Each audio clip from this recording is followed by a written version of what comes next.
আসসালামু আলাইকুম, আমি সাইফুদ্দিন আহমেদ সুমন।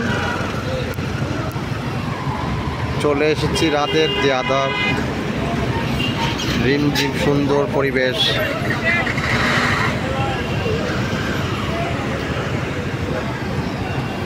ফ্লাইওভার, বড় বড় লরি দেখছেন।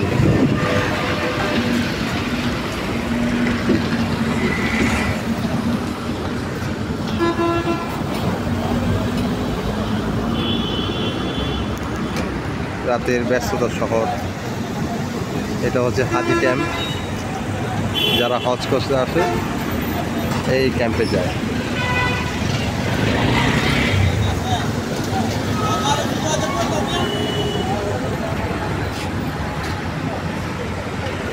আমার মতো সবাই ঘুরতে আসবেন। আসলে আমার ঘোরাফেরা একটু শখ বেশি হচ্ছে।